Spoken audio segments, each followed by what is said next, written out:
There are spirits. There are spirits.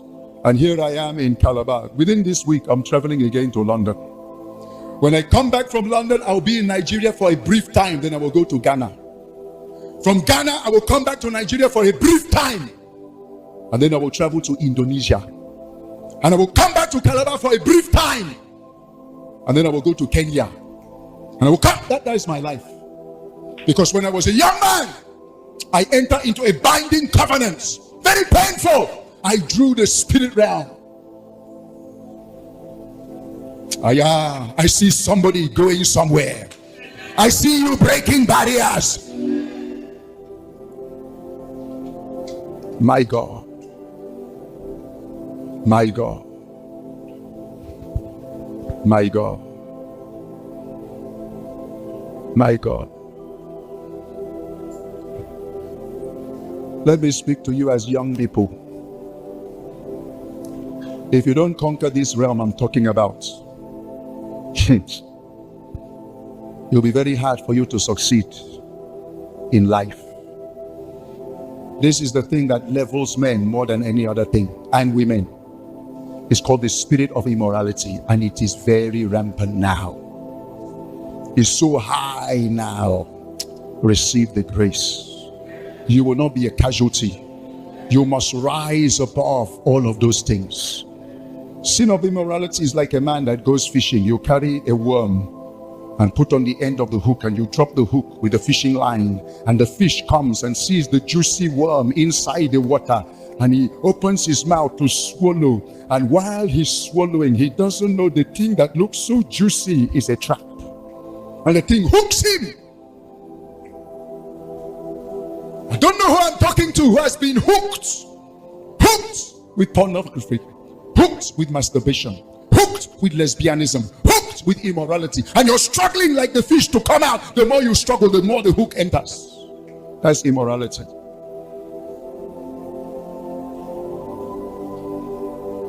I listened to Reinhard Bonnky when he was in his 70s, when he came to Calabar, and he had a ministers' conference and said to us, I am what I am today because as a youth I made a commitment of purity to Christ, and my voice has gone round the whole world because I have sustained that covenant of purity. Reinhard Bonnky, one of the greatest voices of his generation. Sin of immorality is like a bottle of Coca-Cola. Coca-Cola is full of gaseous power. It is corked with a lid. Once you open the lid, what is that? The thing that makes Coca-Cola to be Coca-Cola has gone. And once that gas has escaped, you may cork it. It's never the same again. It has lost vital energy. Listen. You may drink it and keep it again. Even when you buy these big bottles and you open and you drink, and because it's a big bottle, you keep on putting it back in the fridge, and every time you open, the more you're drinking, the more the power is going, until it no taste again. It has lost everything, has become flat. Every time you dabble with immorality, you are going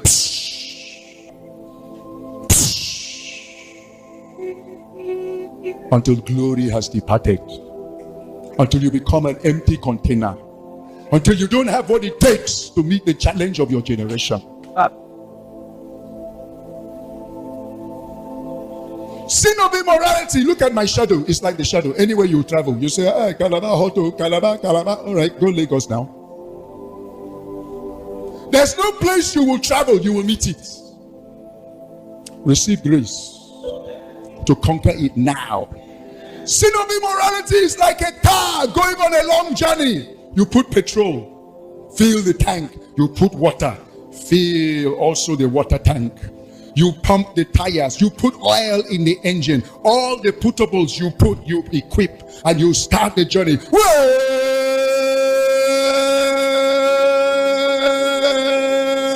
Blum, blum, blum, blum, blum. What happened?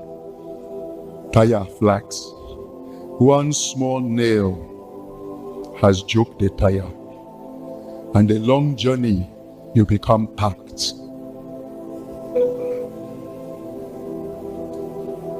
God has equipped you for a journey of life. Sir, don't allow any small nail to choke your tire. Blum, blum, blum, blum. That's how many have packed. That's how many. When I started in this ministry 40-something years ago, all those my colleagues in the Bible college, it's only 2 or 3 I'm hearing their voice. All the rest of them, I don't hear them again. Most of them, they have packed. Boom, boom, boom. Are you still here? Yeah. Sin of immorality is no respecter of persons. It doesn't matter whether you're male, whether you're a female, the challenge is there.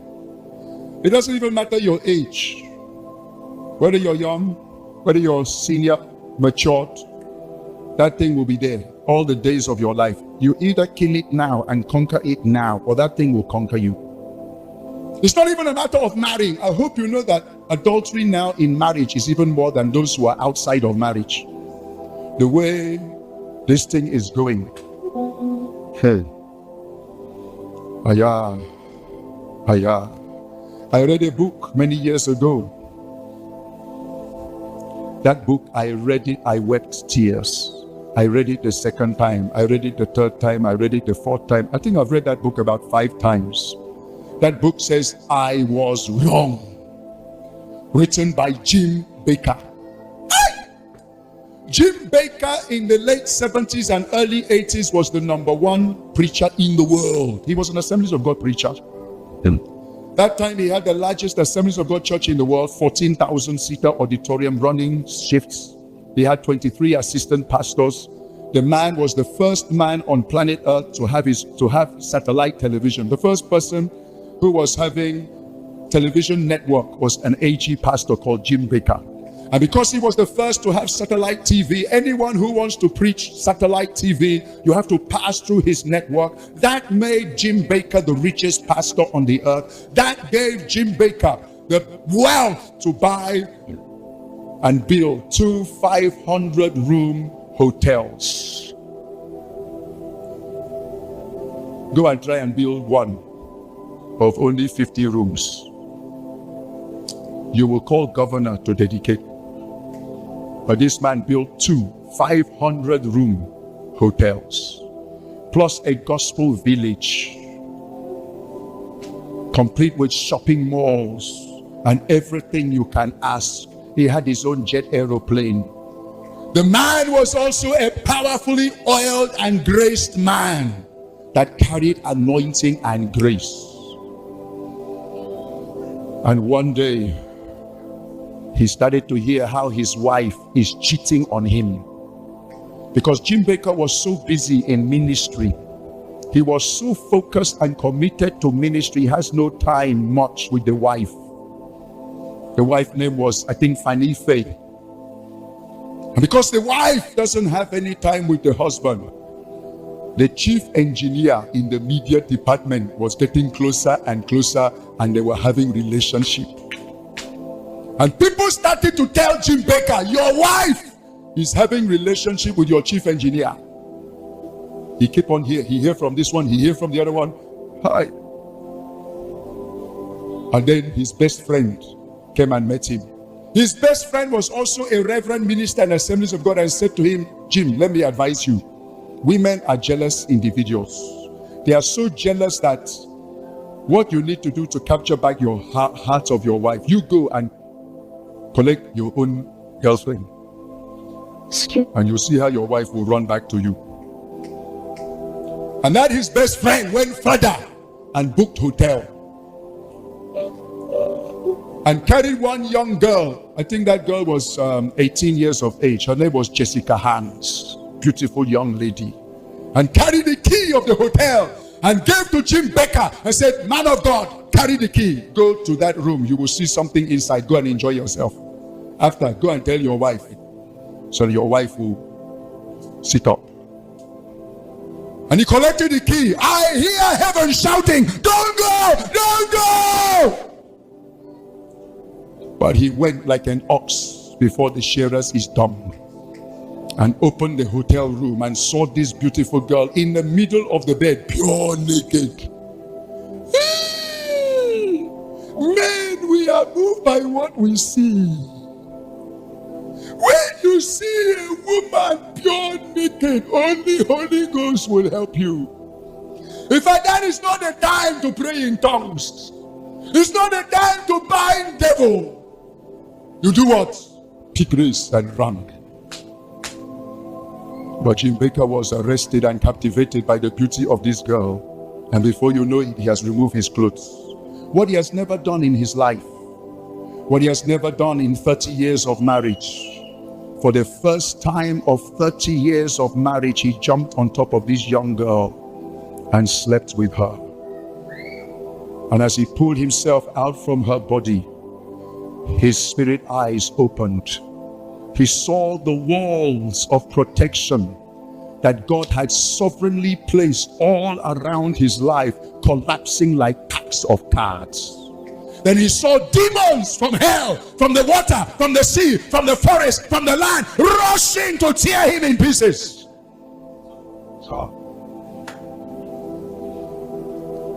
And he jumped out of the bed, put his clothes, and ran. Where was he going to? His father in the Lord. And fell before his father in the Lord and said, my father, I have fallen.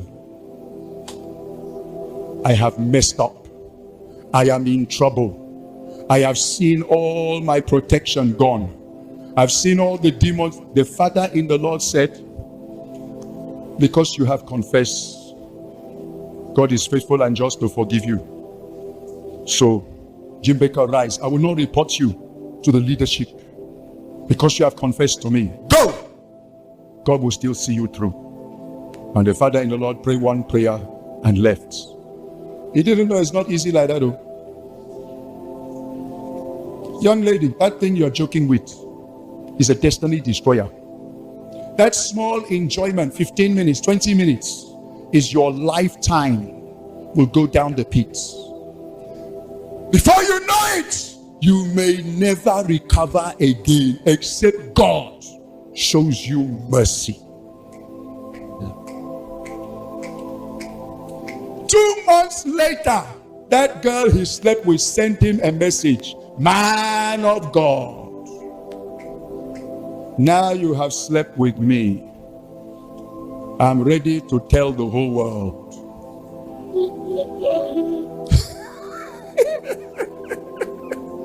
Except you settle me. I need $240,000. I need it in 2 weeks.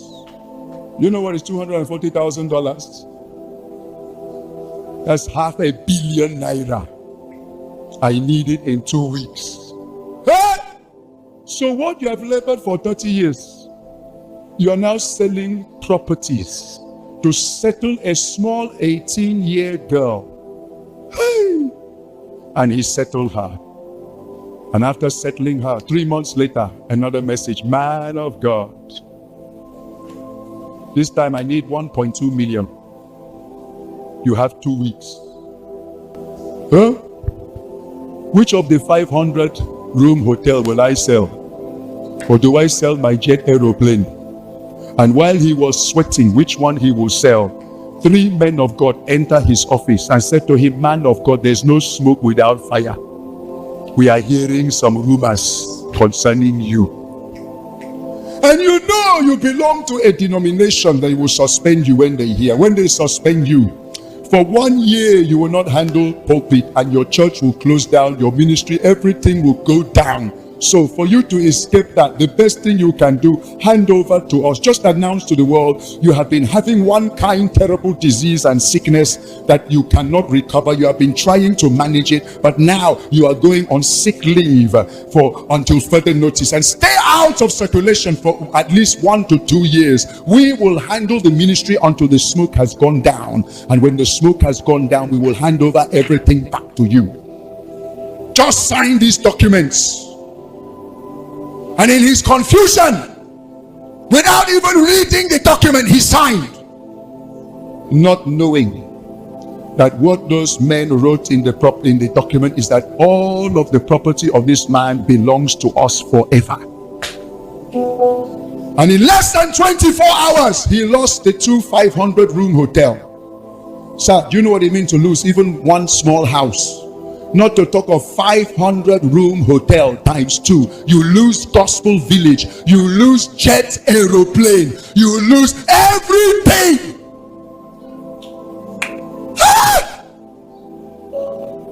And then he saw army driving him out from his property. And any day you step here, you'll be arrested. And the men of God entered that property and entered the archives and filed a case against Jim Bakker, because in US and in Europe, every offering you take in church, you have to report to government. Every fundraise must be reported to government, and you must pay a percentage to government. And they reported to the government. Jim Bakker, all these 500-room hotels and the gospel village is money he has raised. He did not report correctly. He's owing government millions. And they took him to court.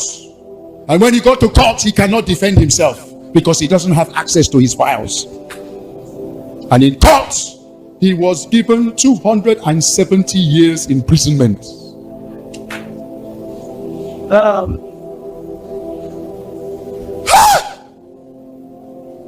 And I have the photographs of Jim Bakker with chains on his hand, on his legs, and they were dragging him out backwards from the court to enter Black Maria to take him to prison, with tears streaming down his face. Oh, how have the mighty fallen. You think you are enjoying life. You think that thing that your flesh is telling you to do is just your flesh. It's not just your flesh. The entire kingdom of darkness, they have had a meeting. How will we swallow this man? How will we bring her down? And that was how Jim Bakker, in the prison, he received a letter from his wife divorcing him, telling him, not only have I divorced you, I have married to that man that carried that small girl, Jessica Han, to the hotel and gave you the key. That is now my husband. And legally, she collected the 2 children. So he doesn't have children, he doesn't have wife. He doesn't have ministry. He doesn't have properties. He doesn't have anything. He lost everything. And there in the prison, the pain was so much. He lost his brain. He became a madman. Jim Bakker became a psychiatric patient with a mental breakdown. Ayah. Ayah. Ayah. Ayah. Ayah. And the greatest voice in the nations became the greatest laughing stock of his generation. And it was while he was in that state, crying one day, God, have mercy. God, have mercy on me. God said, I will show you mercy when you learn to forgive everybody, everything. Forgive your wife. Forgive that reverend who set you up. Forgive those 3 men of God who collected your properties from. Forgive the media and the press who have scandalized your name and told even lies you never did. Forgive your denomination who refused to listen. Brother, do you know what it means to be forgiving people who have wounded you to your bone marrow? And God said, until you do that, you will never leave this place. You will serve your 230 years until you die here. So he started to pray, Father, I forgive them. He prayed for 2 months, I forgive them. But from his heart, he said, Father, even though I'm saying I forgive them, from my heart, I know they forgive you. Until after 2 months, God touched his heart. And from his heart, he began to pray for them. And pray for God to bless his wife. Father, bless that my brother who sold me out. He prayed for them. And as he started to pray that prayer of forgiveness, His case has already gone beyond the High Court, to the Appeal Court, to the Supreme Court, and there's no way he can ever come out again except it reach the presidency. It's only the president of the country that can overturn such a case. And in the highest law school in America, the final year students, the professor of the law school faculty gave an assignment to all the students that this is your thesis for your final year, is to study the rise and fall of Jim Baker and the case of Jim Baker. And all the students in the final year studied the case of Jim Baker, and they came out, all the students, they came out with the conclusion that Jim Baker was not guilty. He was innocent. He was a setup. And when the professor was going through, the professor also discovered that it's true. This man is not worthy of life imprisonment.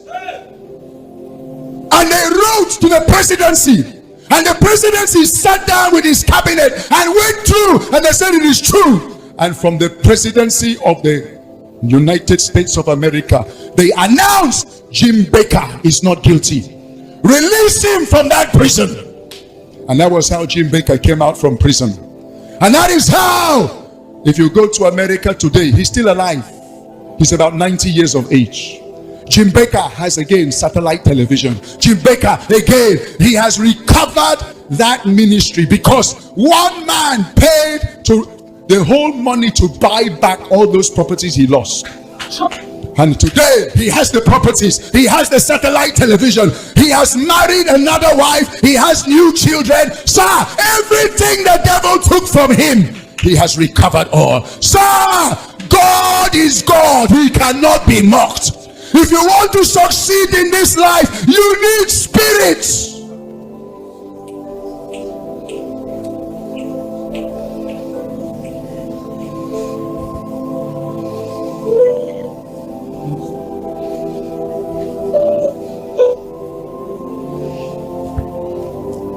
I will do anything just to see you.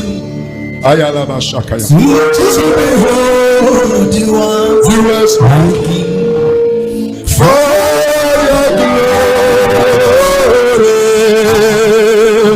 I will do